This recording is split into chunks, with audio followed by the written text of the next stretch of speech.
Shaxsiy biznesni boshlash uchun pul mablag'larini qayerdan topish mumkin? Tadbirkor o'z biznesini tashkil qilishda hal qilish kerak bo'lgan birinchi savollardan biri albatta pul bilan bog'liq.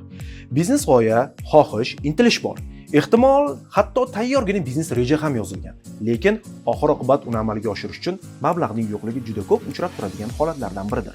Xo'sh, boshlang'ich sarmoyani qayerdan topish mumkin? Biznes boshlash uchun qayerdan pul topish mumkinligi haqida bir qancha variantlarni ko'rib chiqamiz.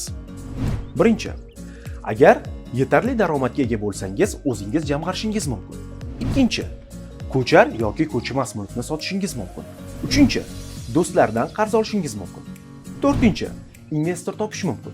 Beshinchi, bankdan kredit olish mumkin. Birinchi variant, shubhasiz eng yaxshi variant. Bu usulning yagona va eng muhim kamchiligi esa bu vaqt. Kerakli miqdorni jamg'arish uchun uzoq vaqt talab etiladi. Ayniqsa, agar siz maoshga ishlasangiz, jarayon 3 yildan 5 yilgacha davom etishi mumkin. Ikkinchi variant, agar sizda mashina yoki uy bo'lsa, unda siz deyarli katta miqdorda pul olishingiz va o'z biznesingizni amalga oshirishingiz mumkin. Siz faqat o'z mol-mulkingizni xavf ostiga qo'yasiz. Hatto ishlar siz kutgandek bo'lmasa ham, siz hech kimdan hech narsa qarzdor bo'lmaysiz va vijdoningiz toza bo'ladi. Do'stlardan qarz olish bu yaxshi fikr emas, lekin agar boshqa variant bo'lmasa, undan foydalanishingiz mumkin. Ammo agar to'satdan biror narsa noto'g'ri ketsa va siz pulni yo'qotib qo'ysangiz, tanishlaringiz bilan munosabatlaringiz buzilishi va puldan tashqari do'stlaringizni ham yo'qotishingiz ehtimoli mavjud. Ma'lumki, har qanday holatda ham pul berishingiz kerak bo'ladi, lekin uning nazarida sizning obro'yingiz to'kiladi.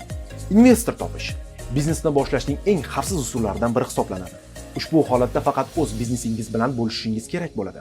Qoida tariqasida investor biznesingizning 50% oladi. Bitta muammo shundaki, investor topish juda ham qiyin. Agar o'yinchoqlar do'koni yoki oshxona olmoqchi bo'lsangiz, investor pul tikmaydi. G'oyangiz uchun aniq va batafsil biznes rejangiz, bo'lajak investorga yoqadigan real raqamlar va daromadlar yozilgan bo'lishi kerak. Hech kim kam daromadli loyihaga pul tikmaydi.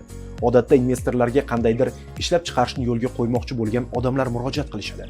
Investorni savdo yoki xizmatlarga jalb qilish mushkul masala hisoblanadi. Bankda biznes loyihangiz uchun kredit olish bir muncha xatarlarga egadir. Chunki biznesingiz boshidan tortib olishingiz kerak bo'lgan pul yukiga duch kelasiz.